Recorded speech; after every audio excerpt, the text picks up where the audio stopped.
soul with it. Yeah.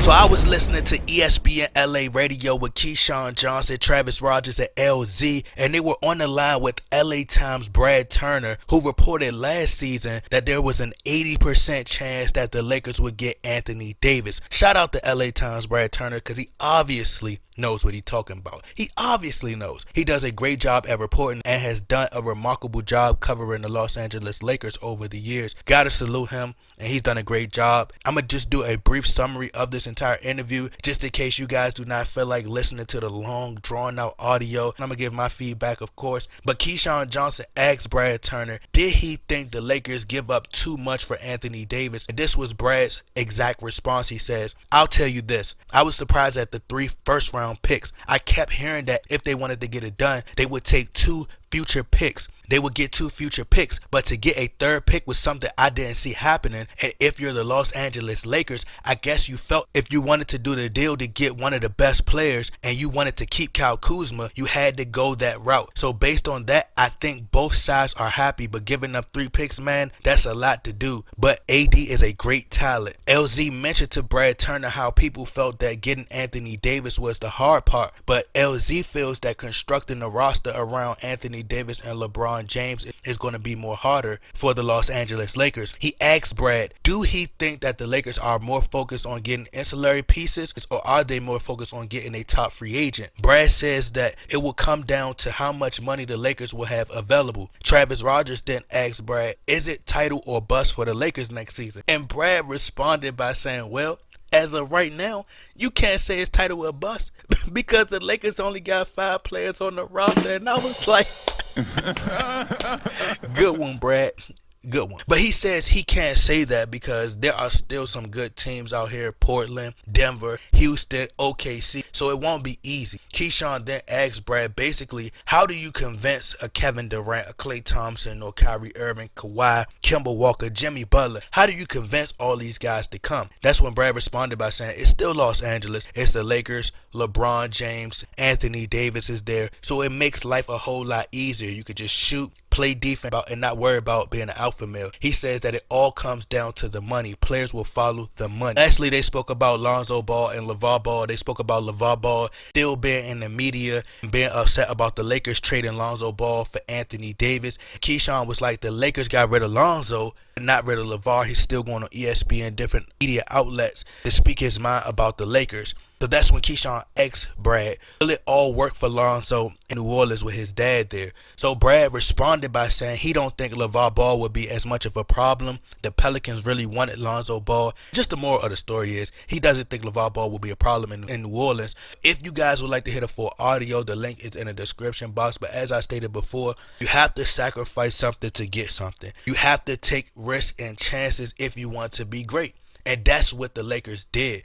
A lot of people criticize the Lakers for still having that mentality of we're the Lakers, but it actually worked because LeBron James came and also Anthony Davis is here, and now the narrative has changed now. So you have to take a risk and you have to take chances if you want to be great, and that's just what the Lakers did. And if the Lakers didn't take advantage of this move seriously, I would have lost all respect for them, as I said before, because the Lakers are in a great position despite the dumb bull crap LZ just spewed to you guys that getting Anthony Davis wasn't the hard part and that constructing the roster is the hardest part. But it's not, because bro, after all what has happened in February at the deadline, all that commotion and all the back and forth that was going on within the media, and it just looked like a dumpster fire, you have to look at it like, I mean, yes, Adam Silver did rig the draft in the Lakers' favor for their marketing asset LeBron James to get back on top, but hey, getting Anthony Davis was the hardest part. Gail Benson, the gold digger, said she wasn't going to trade AD to the Lakers over her dead body. But hey, she's still alive, bruh. She's still alive. She's not dead, okay? But when you have LeBron James and AD, it's easier because now that's your sales pitch. They're going to probably have to turn down players from coming and wanting to play with the Los Angeles Lakers. At first, nobody wanted to come, but the narrative has changed now. And that's why I told you guys the media made it look worse than what it was. And, you know, they've been doing that for years. And that's why I said it's imperative that the Lakers got this deal done before the summer. So now they're in a great position. So it's just a great problem to have right now. Because even if you crap out 2020, which now I don't think they will, I thought they were before before the Anthony Davis trade. Because now they have Anthony Davis, and you can still work with that until next year in the future. And the fact that the Warriors are so weak right now, I wasn't shocked that the Lakers gave up 3 first round picks, because it's like people are forgetting who AD is. He's not no role player. He's not no average player. This is Anthony freaking Davis. Like one of the top players in the NBA. You got to do whatever it takes to get Anthony Davis. They were able to keep Kyle Kuzma. I think the Pelicans, they'll be a solid team, but I don't see them making the playoffs anytime soon. They have some young players over there. They got question marks. To me, I felt like the Lakers finessed them. The Lakers got away with a robbery, because you have to look at it like this. Brandon Ingram and Lonzo Ball has yet to prove that they can stay healthy for a full season. They haven't done that for the Lakers. People got upset at me when I did a video about Brandon Ingram and how he was on the clock to be traded last season. And look what happened. I said if he didn't prove that he could be the next Paul George or Kawhi Leonard or KD, I didn't see no evolution in his game. And I knew that he wasn't fit with LeBron James. He's fighting with Chris Paul.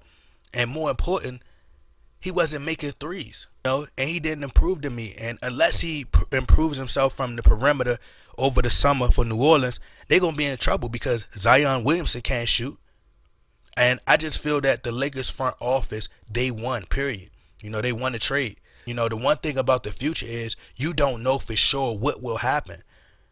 So you have to wait and see. But I thought Lonzo Ball was overrated, and Keyshawn feels that his father is still here, but eventually LeVar Ball is going to fade out completely, and nobody will even care about his opinion, because it's like a lot of his popularity and relevance is being associated by him being associated with the Lakers. But his son is gone, and the Lakers got rid of 2 headaches, in my opinion, LeVar Ball and Magic Johnson, who always runs his mouth to the media. And I told y'all Rob Pelinka wasn't as bad as the media made him seem, because the Pelicans got 2 injured players and a role player for Anthony Davis. And they got draft picks who they don't even know who they'll pick and if they will fit on that team. And the Lakers were able to keep Kyle Kuzma. So I think the Lakers won the trade, period. And is it title or bust for the Lakers? Absolutely. No question. When we signed LeBron James last year, it was title or bust. It will always be championship or bust for the Lakers until I'm 90 years old and my kids root for the Lakers, which they will, because in my household, it will be either you are a Lakers fan or you got to live on the side of the road, okay? But it was genius for the Lakers to take a risk on Anthony Davis. But as LeBron said himself, it's not over. It's definitely not over. I believe that it's about to be the best time in the world for Lakers fans, for Kobe Bryant fans, and for LeBron fans. I told y'all Kobe Bryant is playing chess, pulling strings behind the scenes through Rob Pelinka and Jeanie Buss, and he's using LeBron James' power by being the NBA's marketing asset. I told y'all that, and it's not over. I think Kobe will convince. I'm gonna tell you what I think will either happen. Either Kobe will convince Kawhi Leonard to come, or the Lakers will sign, let's say, a Danny Green, or possibly they will sign a JJ Redick to come off the bench. Mark my words. But the problem will be that the Lakers don't have a closer. A lot of LeBron fans believe that he is. And we need a closer, which is why we lost games last year. Not injuries, but because LeBron was missing free throws down the stretch, not carrying them in the fourth quarter, being down and not being able to carry his team back and take the lead. And even you seen in the past finals that with the Raptors versus Golden State, Kawhi Leonard had trouble closing out these games. So the Lakers will need a closer. And lastly, like I said, we heard Lance Stephenson, this is via Lance Stephenson, that Kobe Bryant comes to Lakers practices. Now, why wouldn't Kobe be proud about coming to Lakers practices? Why would he go through Stephen A. Smith and tell them that he doesn't come to practice? Because that makes Kobe Bryant look good. That make it look like he's trying to help the franchise get better, right? Let's use our brains here. But I think, and this is my personal opinion, that Kobe is, once he finished stacking the deck, which I said the Lakers would get Anthony Davis, once he finished stacking the deck behind the scenes through Rob Pelinka by using LeBron James' power from Rich Paul and the NBA, I think Kobe Bryant will announce he's coming back out of retirement to join Rajon Rondo, possibly Kawhi Leonard, LeBron James, and Anthony Davis, and some great 3-and-D role players like Danny Green or JJ Redick to come off the bench to win his 6th and 7th NBA title. But that's my opinion. Y'all let me know what y'all think. Y'all get in that comment box, like, share, subscribe. I'm out, bruh.